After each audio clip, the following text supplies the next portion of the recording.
Hello, today we begin a new series on electromagnetic radiation which will cover what is light, Poynting vector, Fresnel equations, polarization, electromagnetic waves on a metal and waveguides. Today we begin with what is light. The starting point and basis of all these videos will be Maxwell's equations, and here they are. Those are the four Maxwell equations which we derived in the video on Maxwell equations, which you can find in the playlist on electricity and magnetism. And if you're uncertain about what these mean, you may want to look at that video first, because these really are the foundation of everything we will need in electromagnetic radiation. These four equations are what are called the integral form of Maxwell's equations, because each of the equations has an integral sign at the beginning. We can use two theorems to convert these into what are called the differential form. So let's look at the two theorems. They are the divergence theorem and Stokes theorem. And as you'll observe, in each case they take an integral form of a vector dot product dA or dL, which are the two forms of the Maxwell equations, and convert them into derivative types of vectors. So if we apply the divergence theorem and Stokes theorem to the integral form of Maxwell's equations, we get the differential form of Maxwell's equations, and there are the four that we shall be using during the course of these series on electromagnetic radiation. I first perhaps need to explain what this funny symbol is for those of you for whom it is not necessarily familiar. The actual symbol is called del, and it applies as follows. Del dot V, this term here, is known as the divergence of a vector V, and it's simply d by dx of the vector plus d by dy of the vector plus d by dz of the vector. Del cross V is a cross product with a vector, and that's much more complicated. Let's just go through it. It's dvz by dy minus dvy by dz in the x direction, plus dvx by dz minus dvz by dx in the y direction, plus dvy by dx minus dvx by dy in the z direction. Don't expect you to remember that. That's just what the cross product of the del term with the vector v becomes. And believe it or not, we shall be using this later on. For completeness, del f with no dot or cross is called the gradient, and this is of a scalar f. And that's simply df by dx in the x direction plus df by dy in the y direction, plus df by dz in the z direction. So it's basically the combination of the gradients of in three-dimensional space of the scalar. That might be, for example, a temperature field. So you're looking at the rate of change of temperature in each of the coordinate directions x, y and z. And then we have what's called the Laplacian. This is the del term upside down, a triangle. So the Laplacian of V is simply the second differential with respect to x and y and z. So it's d2v by dx squared plus d2v by dy squared plus d2v by dz squared, and that is often called del squared V. So the Laplacian of V is the second differential, which can be represented as a del squared. Well, that's all the kind of mathematics we're going to need, and Maxwell's equations in particular. Now we're going to consider a wave, and typically the way we represent a wave, this is a wave, this is the wave function psi, and this is either x or t, depending on whether you want to measure the distance the wave is travelling or how the wave varies in time. And we represent that wave, or we can represent that wave, by saying that psi is simply a sine wave, sine of kx minus omega t. Now I should say that you could say that sine equals the cosine of kx minus omega t, or as we showed in my video on waves, you can also represent the wave as e to the I kx minus omega t. They will all work. It's just that for simplicity I shall use the sine wave term for demonstration purposes in this video. You can find what all these terms mean in my video on the wave function, my separate video, but just to remind you, the position is that k is 2 pi over lambda, where lambda is the wavelength of the wave, which is the distance between two consecutive crests, and omega is equal to 2 pi times the frequency, where the frequency is the number of crests which pass a particular point in 1 second. We know that the velocity of a wave is the wavelength times the frequency, and from these equations here you can see that the wavelength is 2 pi over k and the frequency is omega over 2 pi. So that means that velocity is equal to the wavelength, 2 pi over k, times the frequency, which is omega over 2 pi. The 2 pi's cancel, and you get that the velocity of the wave is simply given by the relationship omega divided by k. Or if you like, the frequency term divided by what's called the wave number. Now let's take my original wave equation. I said I was going to use the sine wave term, and I want to differentiate it first with respect to x. If you differentiate with respect to x, you bring the k outside and you change the sign to a cosine term. So consequently, d2 psi by dx squared, sorry, d psi by dx, we're just doing one differential at the moment, so it's d psi by dx is equal to k times the cosine of kx minus omega t. Now we'll do the second differential, so let's differentiate again. We now get that d2 psi by dx squared is, well, we bring the k outside, we change the cosine to sine, but then we also have to put a minus sign in front of it, so it now becomes minus k squared times the sine of kx minus omega t. But the sine of kx minus omega t is psi, so that's simply minus k squared times the original wave function. Now let's take that wave function, and this time we'll differentiate it with respect to time. So d psi with respect to time is equal to, well, when you differentiate with respect to time, you now bring the minus omega term on the outside, so you're going to get minus omega, and then the sign changes to cosine. And now we're going to do that again. We're going to differentiate again with respect to time. So d2 psi with respect to dt squared is equal to, now we need to bring another minus outside, so that will become plus omega squared. But the cosine changes to minus sine, so you now do get a minus. It becomes minus omega squared sine kx minus omega t. And sine kx minus omega t is psi, so that becomes minus omega squared psi. So now we've got two formulae which involve psi. Psi obviously equals minus 1 over k squared d2 psi by dx squared, and psi also equals minus 1 over omega squared d2 psi by dt squared.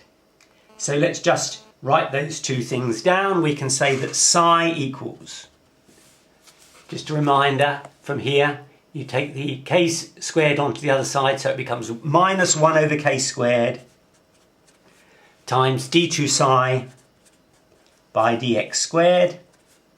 But psi also equals from here minus 1 over omega squared times d2 psi by dt squared. Well, obviously the two minus signs on either side of the equation cancel, so we can forget about those. And if we bring the omega squared side on this side, so in other words multiply both sides by omega squared, you get that d2 psi by dt squared is equal to omega squared over k squared times d2 psi by dx squared. But earlier we showed that the velocity of the wave is omega over k. And consequently, omega squared over k squared is simply v squared.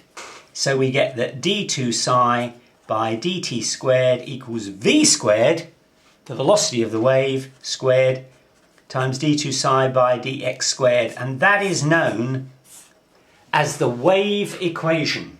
It relates the second derivative of the wave function with respect to time to the second derivative of the wave function with respect to distance.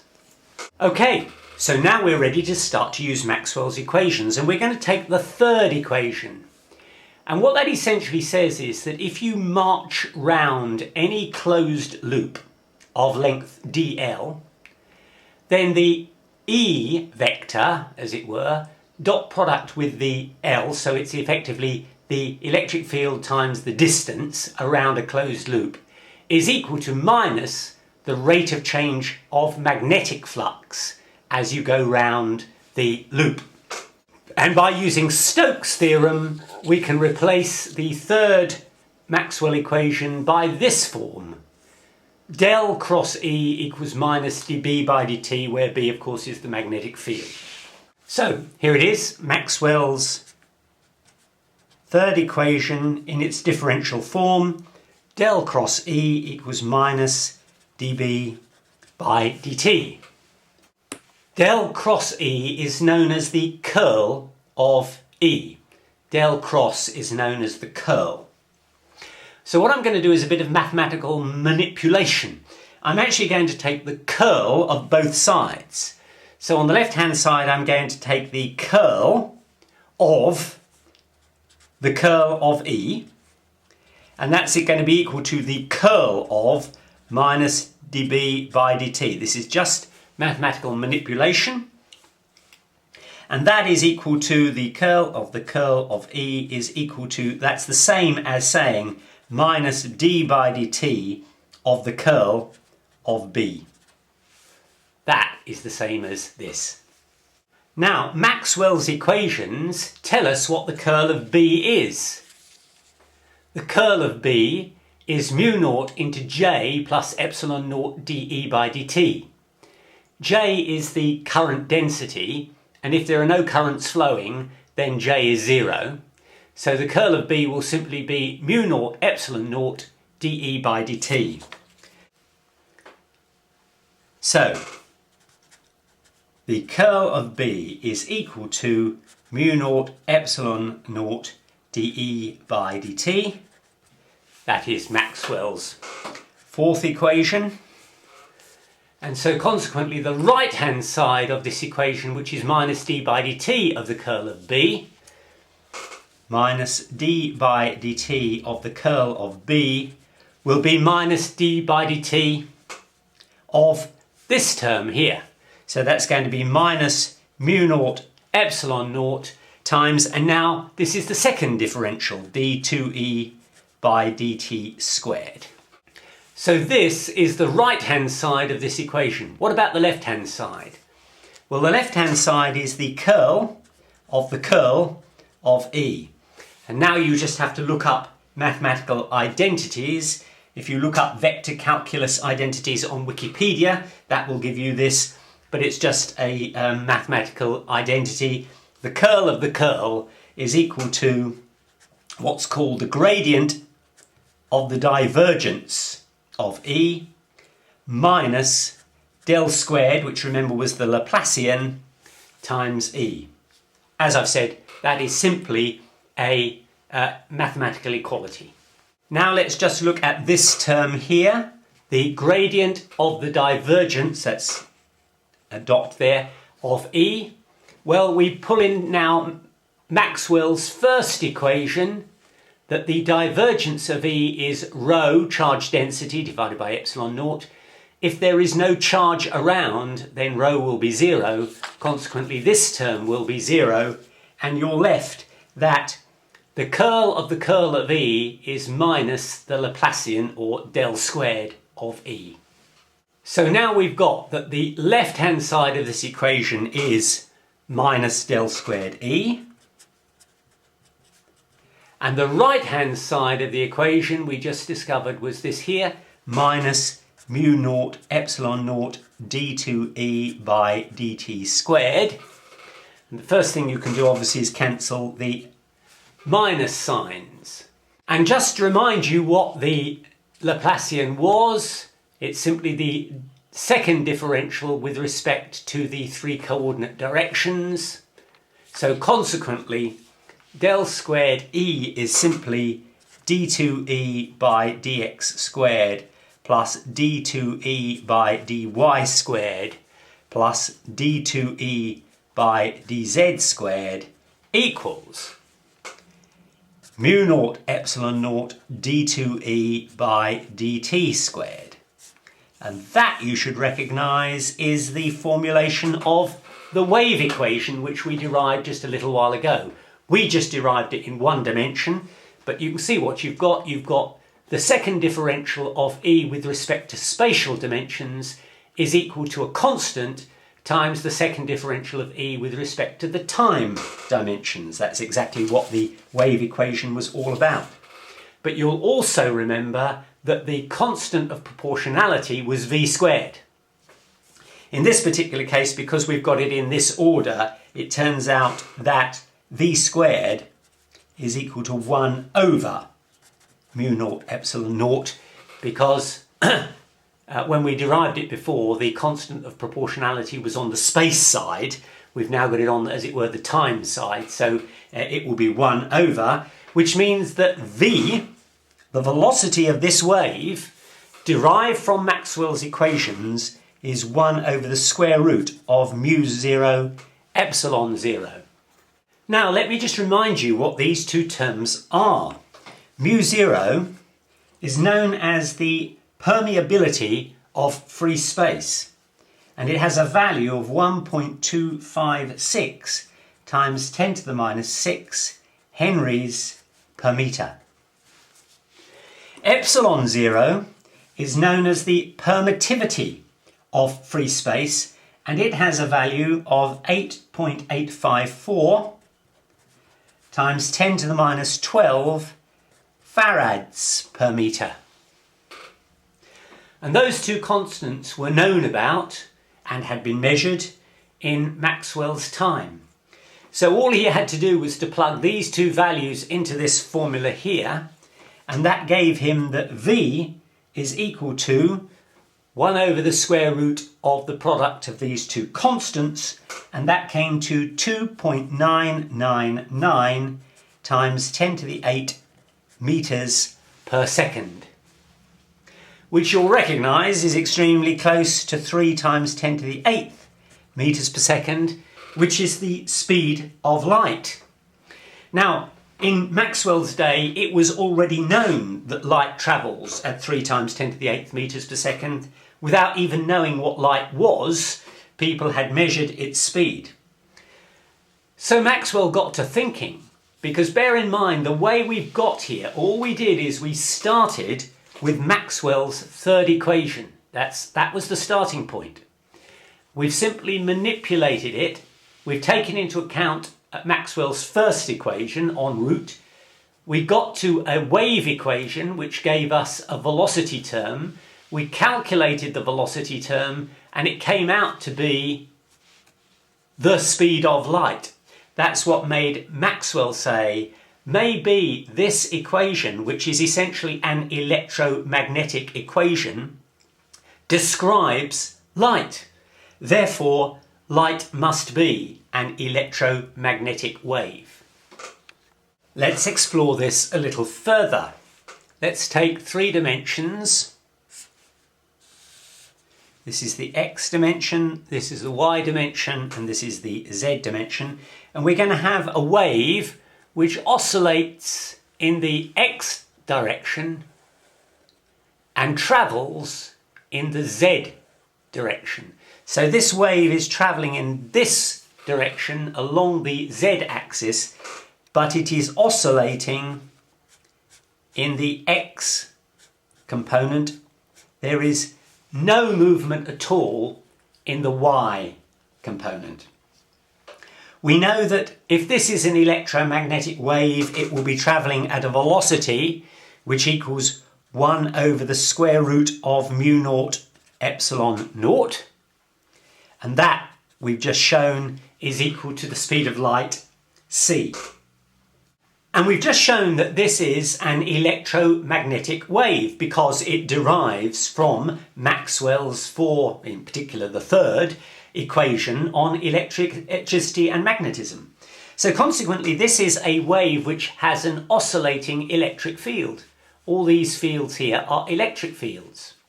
And we can represent that by the idea that at any point, I'm going to call it EX because it's oscillating up and down in the X direction, that is going to be E0, where E0 is the maximum height of the wave, times the sine of K, and now it has to be Z because we're actually travelling in the Z direction, minus omega t. Now we already know, because we've shown, that d2Ex by dz squared is equal to mu naught epsilon naught d2Ex by dt squared. That is just the wave equation. We know that's the case, we derived that earlier.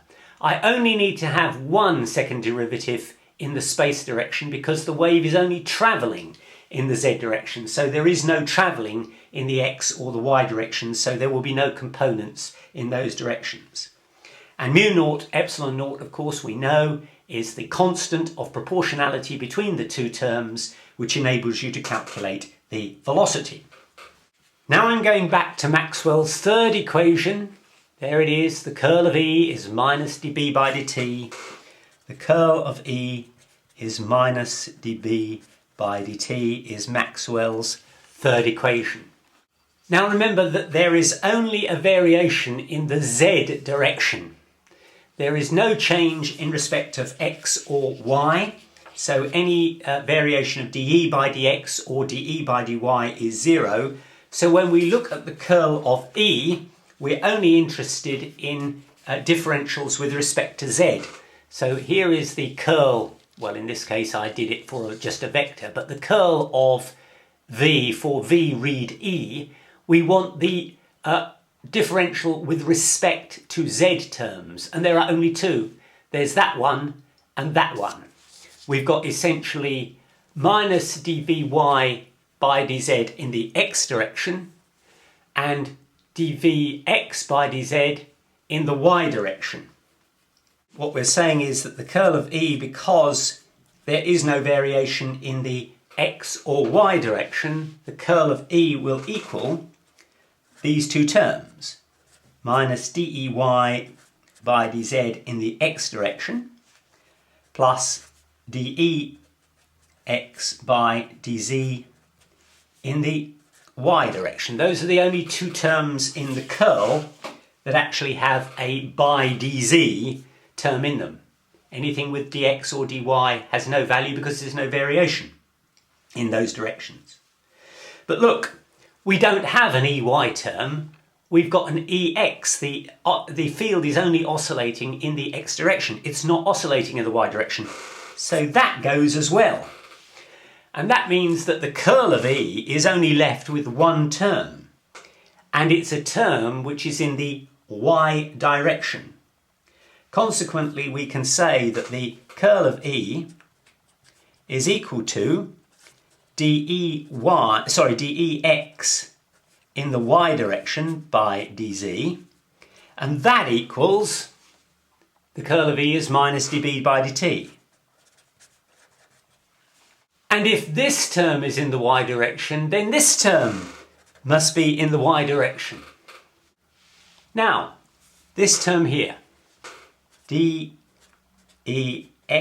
by dz in the y direction, y hat simply means we're talking about the y direction. So it just reminds us what we're talking about.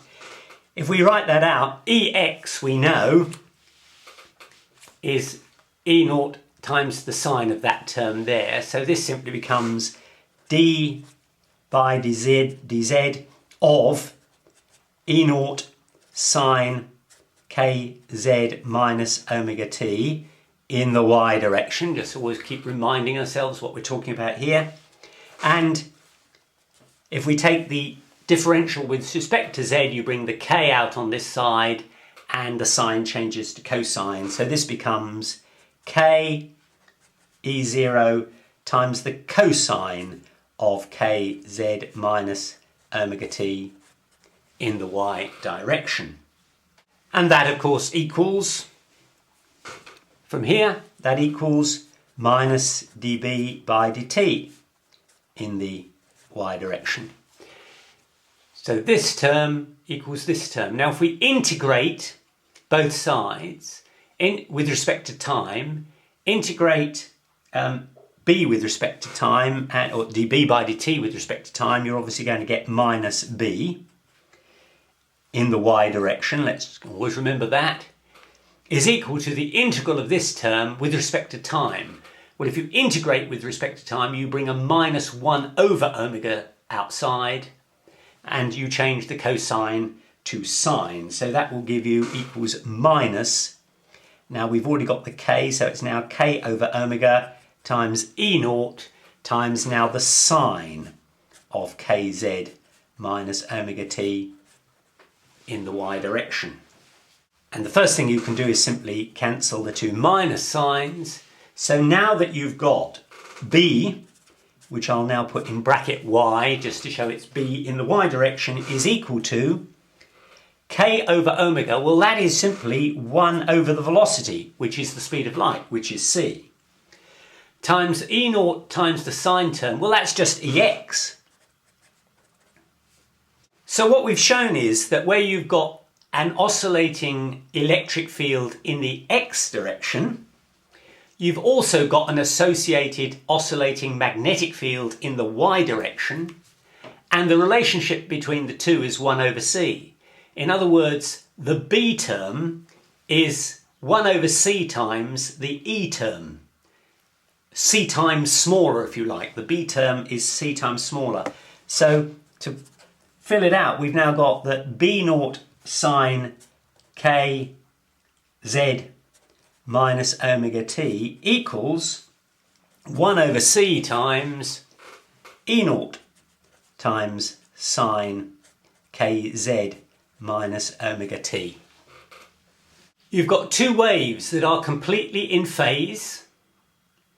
They are at right angles to one another because E naught is travelling in the x direction, sorry, E is travelling in the x, or oscillating in the x direction, but travelling in the z direction.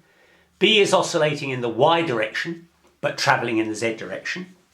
And if you look at it, what that clearly shows is that the magnitude of the E vector divided by the magnitude of the B vector, or if you like, the magnitude of the electric field divided by the magnitude of the magnetic field at all points is equal to C.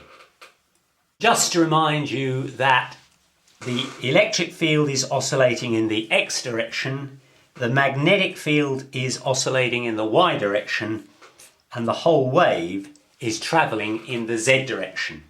So we can now draw this wave as we did before. Here is the x, y and z directions. Here is the electric field that we drew before with oscillating E fields in the x direction,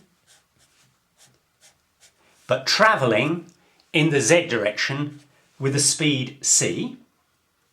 And now what we know is that there is an associated B field. This is the E field. There's an associated B field which oscillates in the y direction and is in phase with the E field. So that's going to look something like this,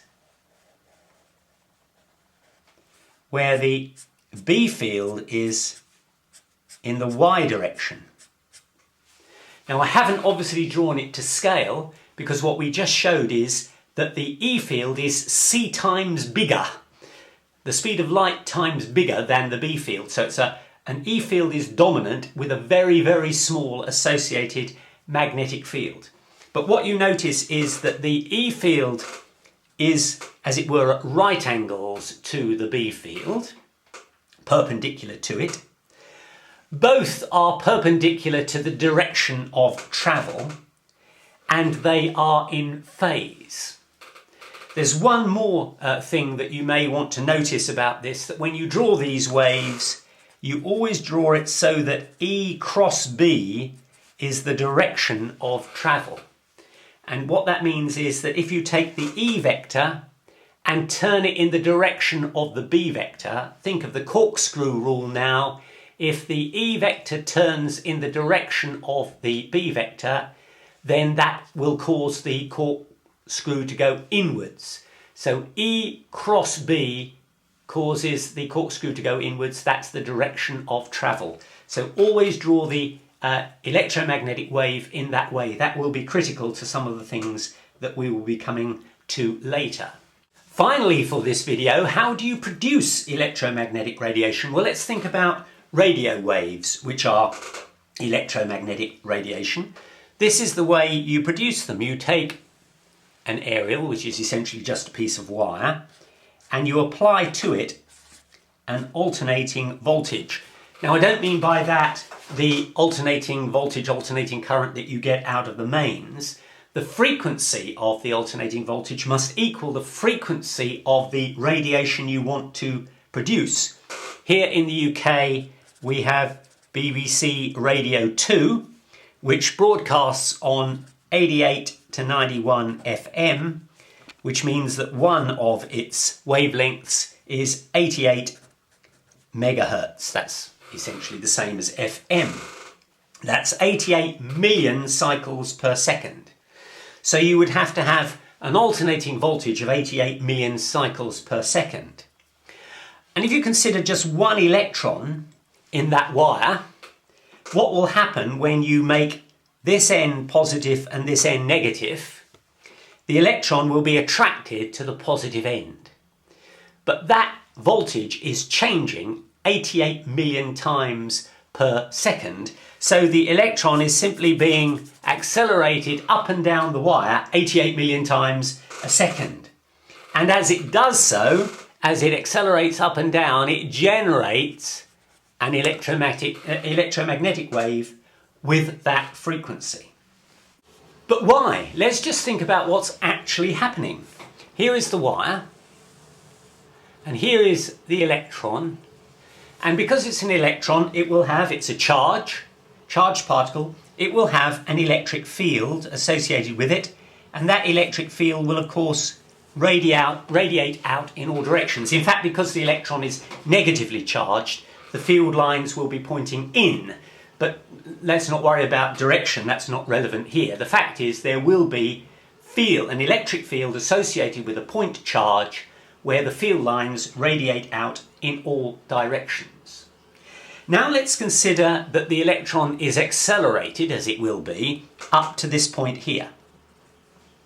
Of course, it's going to be accelerated up and down 88 million times per second, but all I'm thinking about at this stage is the journey from here to here in a time t. T is going to be very, very, very small because it's going to be doing this, as I said, 88 million times a second. But we will agree, will we not, that in the time t that it takes for the electric charge to get up to here, there will be actually a sphere, but for these purposes I'll just draw a circle. There is a sphere of radius c times t, i.e. the speed of light times t, the time it took for the electron to move up, where the outside world does not know that the electron has moved. Because in order for the outside world, outside this sphere, to know, that information that the electron has moved would have to travel at faster than the speed of light. So in the time t, the time it takes for this electron to get from here to here, there is a part of the outside world which is beyond the radius CT, where nobody knows yet that the electron has moved. Consequently, the field line associated with that electron, that field line has not moved because it doesn't yet know that the electron has moved. But inside the sphere, there is knowledge that the electron has moved and that the field lines are now here. Consequently, you've got this field line here is the equivalent of this field line here. Consequently, at some point within this sphere, there has to be a joining up of the two. This is the field line that doesn't yet realise the electron has moved. This is the field line that does realise that it's moved. And somewhere there's got to be what they call a kink, a joining up.